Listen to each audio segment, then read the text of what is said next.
120 FPS ಒಂದಿಗೆ ಇದರಲ್ಲಿ BGM ಆಟ ಆಡ್ಕೋಬಹುದು. 120 ವ್ಯಾಟ್ ಫಾಸ್ಟ್ ಚಾರ್ಜಿಂಗ್ ಸಪೋರ್ಟ್ ಆಗುತ್ತೆ. ಪರ್ಫಾರ್ಮೆನ್ಸ್ ಗೇಮಿಂಗ್ ಮಾತ್ರ ಅಲ್ಟಿಮೇಟ್ ಆಗಿದೆ. ಒಟ್ಟಾರೆ ಈ ಎಲ್ಲಾ ಪ್ಯಾಕೇಜ್ ಈ ಫೋನ್ ನಿಮ್ಗೆ ಕೇವಲ 32,000 ರೂಪಾಯಿಗೆ ಸಿಗ್ತಿದೆ.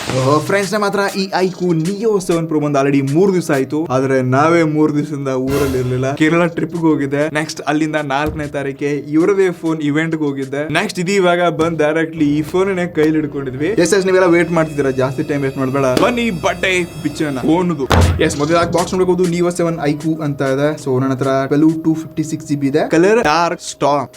ಎಸ್ ಸೀಲ್ ಬ್ರೇಕ್ ಆಯ್ತು. ಈಗ ಬಾಕ್ಸ್ ಓಪನ್ ಮಾಡೋಣ. ಎಸ್ ಓಪನ್ ಮಾಡಿದ ತಕ್ಷಣ ನಮ್ಮ phone, user manual, transparent case, C2C cable ಜೊತೆಗೆ 120 ವ್ಯಾಟ್ ನ ಪವರ್. ಪಕ್ಕ ಕಡೆನ ಓ ಮೈ ಗಾಡ್. ಎಸ್ ಈ ಫೋನ್ ನೋಡಕ್ ತುಂಬಾ ಸ್ಟೈಲಿಶ್ ಮತ್ತು ಗ್ರೇ ಕಲರ್ ಇದು ಕಾಣಿಸ್ತಾ ಇದೆ. ಬಟ್ ಇದರಲ್ಲಿ ಆರೆಂಜ್ ಕಲರ್ ಇತ್ತು, ಅದನ್ನ ಕೊಟ್ಟಿದ್ರೆ ಇನ್ನು ಲೆದರಿ ಫಿನಿಶ್ ಒಂದಿಗೆ ಚೆನ್ನಾಗಿರ್ತಿತ್ತು. ಸದ್ಯಕ್ಕೆ ನಾನು ಈ ಫೋನ್ 4-5 ದಿವಸ ಯೂಸ್ ಮಾಡಿ ಡೈರೆಕ್ಟ್ಲಿ ನನ್ನ ಪ್ರಾಮಾಣಿಕ ರಿವ್ಯೂ ನ ತಗೊಂಡ್ ಬರ್ತೀನಿ. ವಿಡಿಯೋ ಪೂರ್ತಿ ನೋಡಿ. ಅದು ಫ್ರೆಂಡ್ಸ್ ಫಸ್ಟ್ ಲುಕ್ ಅಲ್ಲಿ ಈ ಫೋನ್ ನೋಡ್ಕೋಬಹುದು. ಸೊ ನನ್ನ ಹತ್ರ ಇದು AG ಗ್ಲಾಸ್ ಅನ್ನುವಂತ ಕಲರ್ ಇದೆ. ಸೊ ಇದರಲ್ಲಿ ಆರೆಂಜ್ ಕಲರ್ ಕೂಡ ಇದೆ. ಅದ್ ಮಾತ್ರ ಲೆದರ್ ಫಿನಿಶ್ ಒಂದಿಗೆ ಸಖತ್ ಆಗಿದೆ. ಸೊ ಫಸ್ಟ್ ಲುಕ್ ಅಲ್ಲಿ ಈ ಫೋನ್ ನೋಡಕ್ ಈ ರೀತಿ ಇರುವಂತ ಡಿಸೈನ್ ಇದೆ. ಸೇಮ್ ಎಕ್ಸಾಕ್ಟ್ಲಿ ನನ್ನ ಹತ್ರ X80 ಇದೆ ವಿವೋ ನೋಡ್ದು. ಸೇಮ್ ಅದೇ ರೀತಿ ಇರುವಂತ ಈ ಗ್ಲಾಸ್ ಬ್ಯಾಕ್ ಡಿಸೈನ್ ಮತ್ತು ಒಂದು ಶೈನಿ ಡಿಸೈನ್ ನೋಡ್ತಾ ಇದ್ವಿ. ಸೊ ಸೈಡ್ ಎಡ್ಜಸ್ ಕೂಡ ಇದರಲ್ಲಿ ಕರ್ವ್ ಇರೋದ್ರಿಂದ ಈ ಫೋನ್ ನೀವು ಕೈಯಲ್ಲಿ ಆರಾಮಾಗಿ ಗಟ್ಟಿಯಾಗಿ ಇಟ್ಕೋಬಹುದು. ಮತ್ತು ಹಿಂದಿನ ಭಾಗ iQOO ಬ್ರ್ಯಾಂಡ್ ನೊಂದಿಗೆ ಕ್ಯಾಮೆರಾ ಮಾಡ್ಯೂಲ್ ಕೂಡ ಈ ರೀತಿ ಆಗಿದೆ. ರೈಟ್ ಸೈಡ್ ಗೆ ವ್ಯಾಲ್ಯೂಮ್ ರಾಕರ್ ಕೀಸ್ ಮತ್ತೊಂದು ಲಾಕ್ ಕೀನ ನೋಡ್ತಾ ಇದ್ವಿ. ಬಾಟಮ್ ಅಲ್ಲಿ ನಿಮ್ಗೆ ಸ್ಪೀಕರ್, ಸಿ ಪೋರ್ಟ್ ಮತ್ತೊಂದು ಹೈಬ್ರಿಡ್ ಸ್ಲಾಟ್ ಅನ್ನ ಕೊಡ್ತಾ ಇದ್ರೆ ಇಲ್ಲಿ ಯಾವುದೇ 3.5mm ಜಾಕ್ ಇಲ್ಲ. ಬಟ್ ಇದೊಂದು ಗೇಮಿಂಗ್ ಫೋನ್. ಸೊ ಮಾರ್ಕೆಟ್ ಅಲ್ಲಿ ಬ್ರಾಂಡ್ಸ್ ಗಳು ಗೇಮಿಂಗ್ ಫೋನ್ ಏನಿದೆ ಡೆಡಿಕೇಟ್ಲಿ ಅದಕ್ಕೆ 3.5mm ಜಾಕ್ ಬೇಕು. ಬಾಕಿ ಇದ್ರಂತ in hand design, look lightweight, slim ಕೂಡ ಇದೆ. ಸಖತ್ ಆಗಿದೆ. ಇನ್ ಹ್ಯಾಂಡ್ ಫೀಲ್ ಪ್ರೀಮಿಯಂ ಅಂತ ಅನ್ಸುತ್ತೆ. ಬಟ್ ಸ್ವಲ್ಪ ಬೇರೆ ಬೇರೆ ವೇರಿಯಂಟ್ಸ್ ಗಳಲ್ಲಿ ಬೇರೆ ಚೇಂಜಸ್ ಮಾಡಬೇಕಾಗಿತ್ತು. ಸೊ ಇದರಲ್ಲಿ ಪ್ರೋ ವೇರಿಯಂಟ್ ಇದೆ. ಪ್ರೋ ಡಿಸೈನ್ ಕೂಡ ಇದ್ರೆ ಚೆನ್ನಾಗಿರ್ತಿತ್ತು. ಇಷ್ಟೇ ಅಲ್ಲದೆ ಇದರಲ್ಲಿ ಇನ್ ಸ್ಕ್ರೀನ್ ಫಿಂಗರ್ ಪ್ರಿಂಟ್ ಇದೆ. ಸೊ ಜಸ್ಟ್ ನಾನು ಇದನ್ನ ಟಚ್ ಮಾಡಿದ್ರೆ ಸಾಕು, ಫ್ರಾಕ್ಷನ್ ಆಫ್ ಸೆಕೆಂಡ್ಸ್ ಅಲ್ಲಿ ಇನ್ಸ್ಟೆಂಟ್ಲಿ ಕ್ವಿಕ್ ಆಗಿ ಅನ್ಲಾಕ್ ಆಗೋದನ್ನ ಕಾಣ್ತಾ ಇದ್ವಿ. ಇದು ಸೂಪರ್ ಫಾಸ್ಟ್ ಇದೆ. ಇನ್ನು ನನ್ನ ಯೂಸೇಜ್ ಪ್ರಕಾರ ಇದರಲ್ಲಿ ಹೈಬ್ರಿಡ್ ಸ್ಲಾಟ್ ಇದೆ. ನಾನು ಇದರಲ್ಲಿ 2 5G ಸಿಮ್ ಕಾರ್ಡ್ ಗಳನ್ನ ಹಾಕಿ ದಿನಾಲು ಯೂಸ್ ಮಾಡಿದೀನಿ. ಸೊ ಇದರಲ್ಲಿ ಕಾಲ್ಸ್ ಗಳು ಕೂಡ ಮಾತಾಡಿದೀನಿ. 2 ಮೈಕ್ ಇರೋದ್ರಿಂದ ನಿಮ್ಮ ಆಡಿಯೋ ಎಕ್ಸ್ಪೀರಿಯನ್ಸ್ ಮತ್ತು ಕಾಲ್ ಎಕ್ಸ್ಪೀರಿಯನ್ಸ್ ತುಂಬಾ ಸ್ಮೂತ್, ಒಂದು ಒಳ್ಳೆ ಕ್ವಾಲಿಟಿ ಎಕ್ಸ್ಪೀರಿಯನ್ಸ್ ನ ಕಾಣ್ತಾ ಇದೀನಿ. ಇಷ್ಟೇ ಅಲ್ಲದೆ ಗೂಗಲ್ ನ ಡೈರಲ್ಲಿ ಕಾಲ್ ರೆಕಾರ್ಡ್ ಏನ್ ಫೀಚರ್ ಇದೆ, this call is being record ಅಂತ ಸೌಂಡ್ ಮಾಡುತ್ತೆ. ಸೊ ಇದನ್ನ ಆಫ್ ಕೂಡ ಮಾಡ್ಕೋಬಹುದು. ಜಸ್ಟ್ ನೀವು ಸೆಟ್ಟಿಂಗ್ಸ್ ಅಲ್ಲಿ ಹೋಗ್ಬಿಟ್ಟು ಎನೇಬಲ್ ಅಲ್ಟರ್ನೇಟಿವ್ ಕೀಬೋರ್ಡ್ ಅಂತ ಸರ್ಚ್ ಮಾಡಿದ್ರೆ ಸೊ ಅಲ್ಲಿಂದ ಆಪ್ಷನ್ ಸಿಗುತ್ತೆ. ಅದನ್ನ ಎನೇಬಲ್ ಮಾಡಿದ್ರೆ ನೆಕ್ಸ್ಟ್ ನೀವು ಯಾವುದೇ ಕಾಲ್ಸ್ ನ ಮಾಡಿದ್ರು ನೋಡ್ಕೋಬಹುದು. ನಾನು ಟಚ್ ಮಾಡಿದ್ರು ಕೂಡ ಇಲ್ಲಿ ಯಾವುದೇ ವಾಯ್ಸ್ ರೆಕಾರ್ಡ್ ಆಗ್ತಿಲ್ಲ. ಈ ಫೀಚರ್ಸ್ ನಾವು ರೀಸೆಂಟ್ ಆಗಿರುವಂತ ಎಲ್ಲ ವಿವೋ ಮತ್ತು iQOO ಫೋನ್ಸ್ ಗಳಲ್ಲಿ ನೋಡ್ತಾ ಇದ್ವಿ. ಸೊ ನೀವು ಕೂಡ ಈ ಅಲ್ಟರ್ನೇಟಿವ್ ಡೈಲರ್ ನ ಯೂಸ್ ಮಾಡಿ. ಇನ್ನು ಇದಿರುವಂತ ಡಿಸ್ಪ್ಲೇ 6.78 ಇಂಚಸ್ ಇರುವಂತ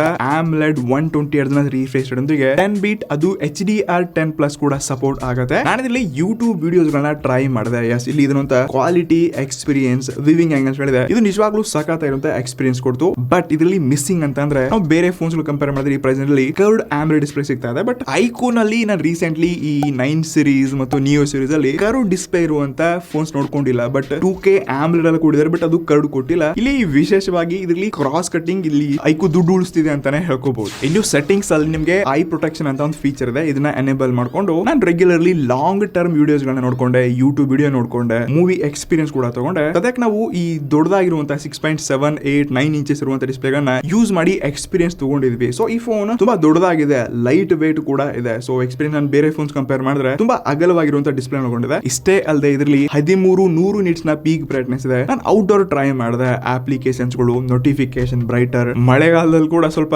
ತೋಯಿಸ್ಕೊಂಡು ಹೊರಗಡೆ ಹೋಗಿ ಯೂಸ್ ಮಾಡಿದೆ. ಟಚಸ್ ಏನಿದೆ ನಿಜವಾಗ್ಲೂ ಸಖತ್ ಆಗಿರುವಂತ ಎಕ್ಸ್ಪೀರಿಯನ್ಸ್ ಕೊಡ್ತು. ಸೊ ಈ ಪ್ರೈಸ್ ರೇಂಜ್ ಅಲ್ಲಿ ಇದೊಂದು ಬೆಸ್ಟ್ ಡಿಸ್ಪ್ಲೇ ಅಂತಾನೆ ಕರಿಬಹುದು. ಇನ್ನು ಇದರಂತ ಸ್ಪೀಕರ್ ಕ್ವಾಲಿಟಿ ಕೂಡ ಚೆನ್ನಾಗಿದೆ. ಬಟ್ ಇಲ್ಲಿ ಡುವಲ್ ಸ್ಟೀರಿಯೋ ಸ್ಪೀಕರ್ ಅಂತಂದ್ರೆ ಇಲ್ಲಿ ಮೇಲೊಂದು ಸ್ಪೀಕರ್ ಮತ್ತು ಇಲ್ಲಿ ನಿಮ್ಗೆ ಏರ್ ಪೀಸ್ ಅಲ್ಲಿ ಏನು ಸ್ಪೀಕರ್ ಇದೆ ಕಾಲ್ಸ್ ಇದೆ ಅದೇ ಎರಡನೇ ಸ್ಪೀಕರ್ ಅಂತ ಹಾಕಬಹುದು. ಸೊ ಸದ್ಯಕ್ಕೆ ನಾನು ಪ್ಲೇ ಮಾಡ್ತೀನಿ 50% ವಾಲ್ಯೂಮ್, 100%.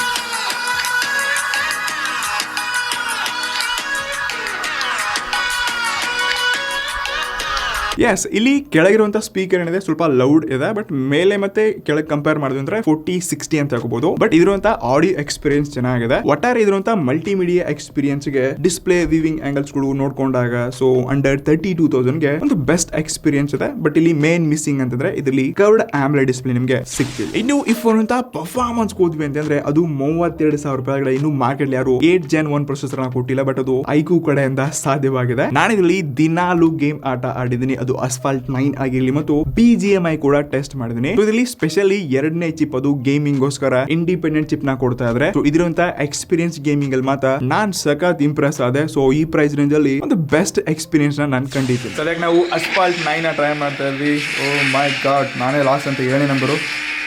ಸೈಡ್ ಹೋಗ್ರು ಮಕ್ಕಳ. ಇವಾಗ ರೌಂಡಲ್ಲಿ ಓ ಮೈ ಗಾಡ್ ನಡೆಯೋ ಸೈಡ್ಗೆ ನೋಡಿ, ಮತ್ತೆ ಎನರ್ಜಿ ಮೇಲೆ ಎನರ್ಜಿ ನೋಡಿ, ಮತ್ತೆ ನಮಗೆ ರೌಂಡ ನಿಜವಾಗ್ಲೂ ಸಾಕಾದಂಥ ಎಕ್ಸ್ಪೀರಿಯನ್ಸ್ ಇದೆ. ಸೊ ಎವನ್ಯೂಲಿ ಗೇಮಿಂಗ್ ಫೀಚರ್ಸ್ಗಳು ಕೂಡ ಇದೆ. ಸೊ ಇದನ್ನ ಕೂಡ ಇಲ್ಲಿಂದ ಲೈವ್ ಕಂಟ್ರೋಲ್ ಮಾಡ್ಕೋಬೋದು. ಸದ್ಯಕ್ಕೆ ನಾವು ಇಲ್ಲಿ ಉಳಿತಿದ್ದೀವಿ. ಫಸ್ಟ್ ನಂಬರ್ ನಾವೇ ಬರಬೇಕು ಇವಾಗ. ಎಸ್, ಫಸ್ಟ್ ನಾವೇ. ಓಹೋ ಫ್ರೆಂಡ್ಸ್, ಅದಕ್ಕೆ ನಾವು ಅಸಲಿ BGMI ಟೆಸ್ಟ್ ಮಾಡ್ತಿದ್ವಿ. ಎಸ್, ಇವಾಗ ಇಲ್ಲಿ ಯಾರೋ ಎನಿಮೀಸ್ ಬಂದಂಗೆ ಅವ್ರೆ. ಆಗ್ಲೂ ಯಾಕೋ ಫೈರಿಂಗ್ ಕೊಡ್ತವ್ರ ಮಕ್ಕಳು. ನಮ್ಮ ಟೀಮ್ ಮೆಂಬರ್ಸ್ ಎಲ್ಲ ಒಳಗೆ ಅಡುಗೆ ಕೂತ್ಕೋತಾವ ಮಕ್ಕಳು. ನೋಡಿ ಸ್ವಲ್ಪ ನಾವು ಸುತ್ತಾಡ್ಕೊಂಡು ಬರೋಣ ಅಂತ. ಎಸ್, ಇವಾಗ ಇದರಂತ ಎಕ್ಸ್ಪೀರಿಯನ್ಸ್ ಏನಿದೆ ತುಂಬ ಸ್ಮೂತ್ ಅಂತ ಅನಿಸ್ತಾ ಇದೆ. ಇದ್ರೂ 120 Hz ಸ್ಕ್ರೀನ್ ರಿಫ್ರೆಶ್ ಇರೋದ್ರಿಂದ ಏನೋ ಸ್ನೈಪರ್ ಎಲ್ಲ ಸಿಗಬೇಕು ಅಂತಂದ್ರೆ ಹೊಡಿಯೋಕ್ಕೂ ಆಗಲ್ಲ, ಆಡೋಕ್ಕೂ ಬರೋಲ್ಲ.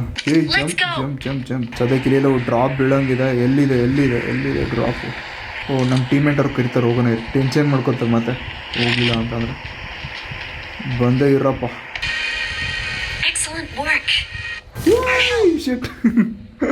ಜಂಪೇ ಆದೆ ಅಂತ ರಿವೈವ್ ಮಾಡ್ರಪ್ಪ ಬಂದು. ಆಹಾ, ಎತ್ಕೊಂಡ ಹೊರಟ. ಇಷ್ಟೇ ಅಲ್ಲದೆ ಅಂತೂ ಸ್ಕೋರ್ ಚೆಕ್ ಮಾಡಿದೆ. ಅಪ್ ಟು 12.5 ಲಕ್ಷಕ್ಕಿಂತ ಮೇಲೆ ರ್ಯಾಂಕಿಂಗ್ ನೋಡ್ಕೊಂಡ್ವಿ. CPU ಥ್ರಾಟಲ್ ಟೆಸ್ಟ್ ಮಾಡಿದೆ, ಅಲ್ಲಿ ಕೂಡ ಪರ್ಫಾರ್ಮೆನ್ಸ್ ನಿಜವಾಗ್ಲೂ ಸಾಕಾಗಿದೆ. ನನಗೆ ಈ ಫೋನ್ ಅಂತ ಪರ್ಫಾರ್ಮೆನ್ಸ್ ಏನಿದೆ ಈ ಪ್ರೈಸ್ ರೇಂಜ್ ಅಲ್ಲಿ ಇಂತ ಒಂದು ಈ ಫೀಚರ್ 2 ಚಿಪ್ ಸೆಟ್ಸ್ ಗಳು ಮತ್ತೆ 32,000 ರೂಪಾಯಿಗೆ 8 Gen 1 ಯಾರು ಕೊಡ್ತಾ ಇದಾರೆ. ಸೊ ಎಕ್ಸ್ಪೀರಿಯನ್ಸ್ ಸಖತ್ತಾಗಿದೆ. ಇದು ಗೇಮಿಂಗ್ ಅಲ್ಲಿ ಪೀಸ್ ಅಂತಾನೆ ಹೇಳ್ಕೋಬಹುದು. ಇನ್ನು ಸಾಫ್ಟ್ವೇರ್ ಹೋದ್ವಿ ಅಂತಂದ್ರೆ ಎಸ್, ಅದೇ ಫನ್ ಟಚ್ OS ವ್ಯೂ ನೋಡ್ತಾ ಇದ್ವಿ. ಇಲ್ಲಿ ಹಾಟ್ ಗೇಮ್ಸ್, ಹಾಟ್ ಆಪ್ಸ್ ಎಲ್ಲ ಸಿಗುತ್ತೆ. ಬಟ್ ಇದನ್ನ ನೀವು ಆಫ್ ಮಾಡ್ಕೋಬೇಕಾದ್ರೆ ಸಿಂಪ್ಲಿ ಸೆಟ್ಟಿಂಗ್ಸ್ ಹೋಗ್ಬಿಟ್ಟು ಹಾಟ್ ಆಪ್ಸ್ ಮತ್ತು ಗೇಮ್ಸ್ ಹೋಗಿ ಇಲ್ಲಿ ಸೆಟ್ಟಿಂಗ್ಸ್ ನ ಆಫ್ ಮಾಡ್ಕೊಂಡ್ರಿ ಅಂತಂದ್ರೆ ಈ ಅಪ್ಲಿಕೇಶನ್ಸ್ ಗಳು ಆಡ್ಸ್ ಗಳು ನಿಮಗೆ ಕಾಣಿಸೋದು ಕಮ್ಮಿ ಆಗುತ್ತೆ. ಸೊ ಇಂತ ಫೀಚರ್ಸ್ ಗಳು ತುಂಬಾ ಇದೆ. ಅದನ್ನ ಹುಡುಕಾಡ್ಬಿಟ್ಟು ನೀವು ಆಫ್ ಮಾಡ್ಕೊಂಡ್ರೆ ನಿಮ್ಗೆ ಆಡ್ಸ್ ಈ ರೀತಿಯಾಗಿ ನೋಟಿಫಿಕೇಶನ್ಸ್ ಗಳು ಸ್ವಲ್ಪ ಕಮ್ಮಿ ಸಿಗುತ್ತೆ. ಸೊ ಈ ಫೀಚರ್ ಪ್ರತಿ ಫೋನ್ ಅಲ್ಲಿ ಬೇಕು. Next out of the box Android 13 ನೋಡ್ತಾ ಇದ್ವಿ. 2 ವರ್ಷಗಳ ಸಾಫ್ಟ್ವೇರ್ ಅಪ್ಡೇಟ್ ಅಂದ್ರೆ ನಿಮಗೆ Android 15 ಈ ಫೋನ್ ಅಲ್ಲಿ ಅಪ್ಡೇಟ್ ಸಿಗುತ್ತೆ. ಇಷ್ಟೇ ಅಲ್ಲದೆ ನನ್ನ ಹತ್ರ ಇರೋದು 8 128GB ಮತ್ತು 12 256GB 2 ಆಪ್ಷನ್ಸ್ ನ ಕೊಡ್ತಾ ಇದ್ದಾರೆ. ಸೊ ಇದರಲ್ಲಿ LPDDR4X ನಮ್ಮೊಂದಿಗೆ UFS 3.0 ನೋಡ್ತಾ ಇದ್ವಿ. ಇದರಂತ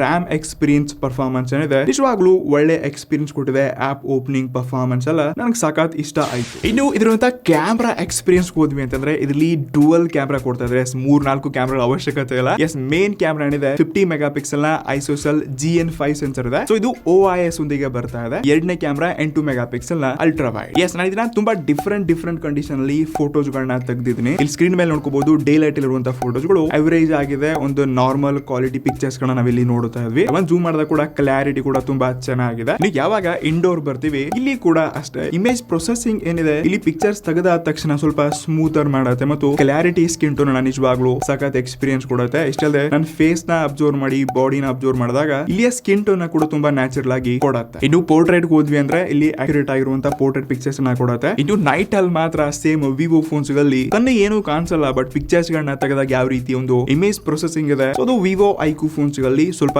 ಇಂಟ್ರೆಸ್ಟಿಂಗ್ ಇರುತ್ತೆ. ಸೊ ನೈಟ್ ಅಲ್ಲಿ ಕೂಡ ತುಂಬಾ ಒಳ್ಳೆ ಪರ್ಫಾರ್ಮ್ ಮಾಡ್ತಾ ಇದೆ. ಪಿಕ್ಚರ್ಸ್ ನೀವು ಇಲ್ಲಿ ನೋಡ್ಕೋಬಹುದು. ಇನ್ನು ಸೇಮ್ 8 ಮೆಗಾಪಿಕ್ಸೆಲ್ ಅಲ್ಟ್ರಾ ವೈಡ್ ಕೂಡ ಅಷ್ಟೇ. ಸೊ ಕ್ಲಾರಿಟಿ ಕೂಡ ತುಂಬಾ ಚೆನ್ನಾಗಿದೆ. ಬಟ್ ಒಂದ್ ಥಿಂಗ್ ಏನಪ್ಪಾ ಅಂತಂದ್ರೆ ನಾನು ಈ ನಾರ್ಮಲ್ 50 ಮೆಗಾಪಿಕ್ಸೆಲ್ ಮತ್ತು ಈ ಅಲ್ಟ್ರಾ ವೈಡ್ ನ ಸೈಡ್ ಬೈ ಸೈಡ್ ಕಂಪೇರ್ ಮಾಡಿದ್ರೆ ಎರಡಲ್ಲಿ ಕಲರ್ ಡಿಫರೆನ್ಸ್ ನೋಡ್ಕೋಬಹುದು. ಸೊ 50 ಮೆಗಾಪಿಕ್ಸೆಲ್ ಚೆನ್ನಾಗಿರುವಂತ ಪಿಕ್ಚರ್ಸ್ ಇದೆ, ಬಟ್ ಅಲ್ಟ್ರಾ ವೈಡ್ ಅಲ್ಲಿ ಸ್ವಲ್ಪ ಕಲರ್ ಜಾಸ್ತಿ ಬೂಸ್ಟ್ ಮಾಡುತ್ತೆ. ಸೊ ಇದೊಂಥರ ನನಗೆ ಮಜಾ ಅಂತ ಅನಿಸ್ತು. ಇನ್ನು ಫ್ರಂಟ್ ಅಲ್ಲಿ 16 ಮೆಗಾಪಿಕ್ಸೆಲ್ ನ ಸೆಲ್ಫಿ ಶೂಟರ್ ಇದೆ. ಸೊ ಇಲ್ಲಿ ಕೂಡ ಅಷ್ಟೇ ಪಿಕ್ಚರ್ಸ್ ಗಳು ತುಂಬಾ ನ್ಯಾಚುರಲ್ ಆಗಿ ಮತ್ತು ಸ್ಕಿನ್ ಟೋನ್ ಕಲರ್ಸ್ ಗಳನ್ನ ಅಬ್ಸರ್ವ್ ಮಾಡ್ಕೊಂಡಾಗ ಎಸ್ ಇಲ್ಲಿ ಈ Neo7 ಕಿಂತ ನಾವು ಕ್ಯಾಮ್ರಾದಲ್ಲಿ ಅಪ್ಗ್ರೇಡ್ ಕಾಣ್ತಾ ಇದ್ವಿ. ಅದು ಇಮೇಜ್ ಪ್ರೊಸೆಸಿಂಗ್ ಅಂತ ಹಾಕಬಹುದು. ಸೊ ತುಂಬಾ ಡಿಫರೆಂಟ್ ಕಂಡೀಷನ್ ತೆಗೆದೆ, ಡೇ ನಲ್ಲಿ, ಇಂಡೋರ್ ಅಲ್ಲಿ, ನೈಟ್ ಅಲ್ಲಿ. ಸೊ ಇದರಂತ ಸೆಲ್ಫಿ ಕ್ಯಾಮ್ರಾ ಒಂದಿಗೆ ಕೂಡ ನಾನು ಹ್ಯಾಪಿ ಇದ್ದೀನಿ. ಇನ್ನು ಇದರಂತ ವಿಡಿಯೋ ಟೆಸ್ಟಿಂಗ್ ಹೋದ್ವಿ ಅಂತಂದ್ರೆ ನಾನು ಇಲ್ಲಿ ಡಿಫರೆಂಟ್ ಕಂಡೀಷನ್ ಅಲ್ಲಿ ಡೇ ನಲ್ಲಿ, ಇಂಡೋರ್ ಅಲ್ಲಿ, ನೈಟ್ ಅಲ್ಲಿ 3 ಅಟ್ ಅ ಟೈಮ್ ಕಂಪೇರ್ ಮಾಡ್ತಾ ಇದ್ದೀನಿ. 4K 60 FPS ನೀವು ರಿಯರ್ ಕ್ಯಾಮ್ರಾ ಶೂಟ್ ಮಾಡ್ಕೋಬಹುದು. ಸೊ ಇಲ್ಲಿ OIS ಇರೋದ್ರಿಂದ ಸ್ಟೆಬಿಲೈಸೇಷನ್ ತುಂಬಾ ಚೆನ್ನಾಗಿದೆ. ಸೊ ಈ ಎಕ್ಸ್ಪೀರಿಯನ್ಸ್ ನೀವು ಇಲ್ಲಿ ಸ್ಕ್ರೀನ್ ಮೇಲೆ ನೋಡ್ಕೊಳ್ತಾ ಇರಬಹುದು. ನಾನು ಇದನ್ನ ಡಿಫರೆಂಟ್ ಆಗಿ ಶೂಟ್ ಮಾಡಿದೀನಿ. ಸ್ಟೆಬಿಲೈಸೇಷನ್ ಮತ್ತು ಇದರಂತ ಮೈ ಮೈಕ್ ಕ್ವಾಲಿಟಿ,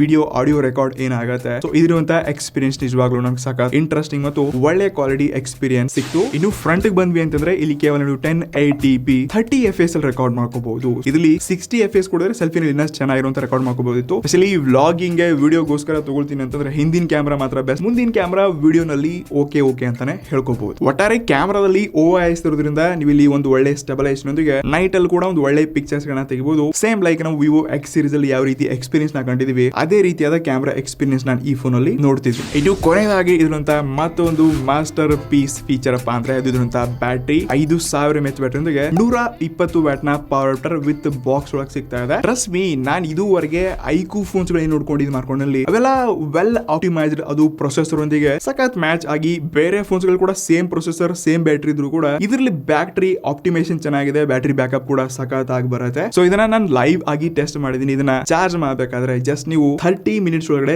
0 to 100% ಈ ಫೋನ್ ಅನ್ನ ಚಾರ್ಜ್ ಮಾಡ್ಕೋಬಹುದು. ಇನ್ ಜಸ್ಟ್ 10 ಮಿನಿಟ್ಸ್ ನೀವು ಚಾರ್ಜ್ ಮಾಡ್ತಿದ್ದೀರಾ ಅಂತಂದ್ರೆ ಅಪ್ ಟು 45 to 50% ಈ ಫೋನ್ ಫಾಸ್ಟ್ ಚಾರ್ಜ್ ಆಗುತ್ತೆ. ಸೊ ಈ ಫೋನ್ ಫಾಸ್ಟ್ ಎಷ್ಟೊಂದು ಚಾರ್ಜ್ ಆಗುತ್ತೆ ಅಷ್ಟೇ ಬೇಗ ಇಳಿಯಲ್ಲ. ಲೈಕ್ ಮಾರ್ಕೆಟ್ ಅಲ್ಲಿ ಬೇರೆ OnePlus 11R ಇದೆ ನೋಡಿ, ಅದರಲ್ಲಿ ಬ್ಯಾಟರಿ ಇದಕ್ಕಿಂತ ಫಾಸ್ಟ್ ಆಗಿ ಡ್ರೈನ್ ಆಗುತ್ತೆ. ಸೊ ಎಕ್ಸ್ಪೀರಿಯನ್ಸ್ ಪ್ರಕಾರ ನಾನು ಈ ಫೋನ್ ಅಂತ ಒಂದು ಒಳ್ಳೆ ಬ್ಯಾಟರಿ ಆಪ್ಟಿಮೇಷನ್ ಒಂದಿಗೆ ಬ್ಯಾಟರಿ ಬ್ಯಾಕಪ್ ನ ಕೂಡ ಕಂಡುಕೊಂಡಿದ್ದೀನಿ. ಎಸ್, ಇರುವಂತ ಬ್ಯಾಟರಿ ಪರ್ಫಾರ್ಮೆನ್ಸ್ ಕೂಡ ನಂಗೆ ತುಂಬಾ ಅಂದ್ರೆ ತುಂಬಾ ಇಷ್ಟ ಆಯ್ತು. ಒಟ್ಟಾರೆ ನನ್ನ ಎಕ್ಸ್ಪೀರಿಯನ್ಸ್ ಪ್ರಕಾರ ನೀವು ಈ ಫೋನ್ ಅನ್ನ ಕೊಂಡುಕೊಳ್ಬಹುದಾ 32,000 ರೂಪಾಯಿಗೆ? ಹೇಗಿದೆ ನನ್ನ ಪ್ರಾಮಾಣಿಕ ಅನಿಸಿಕೆ ಏನಪ್ಪಾ ಅಂತ ನೀವು ಕೇಳ್ತಿದ್ರ ಅಂತಂದ್ರೆ, ಮಾರ್ಕೆಟ್ ಅಲ್ಲಿ ಇದೇ ಪ್ರೈಸ್ ರೇಂಜ್ ಅಲ್ಲಿ ಬೇರೆ ನಿಮ್ಗೆ ತುಂಬಾ ಫೋನ್ಸ್ ಗಳು ಸಿಗುತ್ತೆ. OnePlus 11R ಆಗಿರ್ಬೋದು, ಬೇರೆ ಫೋನ್ಸ್ ಗಳು ಸಿಗ್ತಾ ಇದೆ, ಹೊಸ ಫೋನ್ಸ್ ಗಳು ಲಾಂಚ್ ಆಗಿದೆ. ಬಟ್ ನನ್ನ ಪ್ರಕಾರ performance wise, battery backup wise, ಒಂದು ಹಾರ್ಡ್ ಕೋರ್ ನೀವೇನಾದ್ರು ಯೂಸ್ ಮಾಡ್ತಿದ್ದೀರಾ ಲಾಂಗ್ ಟರ್ಮ್ ಅಂತಂದ್ರೆ ಡೆಫಿನೆಟ್ಲಿ 32,000 ರೂಪಾಯಿಗೆ ಇದೊಂದು ಬೆಸ್ಟ್ ಆಪ್ಷನ್. ನೀವು ಕಣ್ಣು ಮುಚ್ಕೊಂಡು ಈ ಫೋನ್ ತಗೊಳ್ಬಹುದು. ಅದರ್ವೈಸ್ ನಮ್ಗೆ iQOO ಎಲ್ಲ ಬೇಡ ಅಂತ ಅನ್ನೋರು OnePlus 11R ಕೂಡ ಒಂದು ಬೆಸ್ಟ್ ಆಪ್ಷನ್ ಇದೆ. ಬಟ್ ಪರ್ಸನಲಿ ನನಗೆ ಆ ಫೋನ್ ನಾನು ಡೀಪ್ ಆಗಿ ಟೆಸ್ಟ್ ಮಾಡಿಲ್ಲ ಮತ್ತು ಡೀಪ್ಲಿ ತಗೊಳ್ಳಿ ಅಂತ ಕೂಡ ನಾನು ಕಂಫರ್ಟೇಬಲ್ ಆಗಿ ಹೇಳಕ್ ಆಗಲ್ಲ. ಸೊ ಇದೇ ಪ್ರೈಸ್ ನಲ್ಲಿ Moto Edge 40 ಸಿಗ್ತಾ ಇದೆ, Vivo V27 Pro ಸಿಗ್ತಾ ಇದೆ. 27 ನನಗೆ ಇಷ್ಟ ಆಯ್ತು, ಎಸ್. But performance wise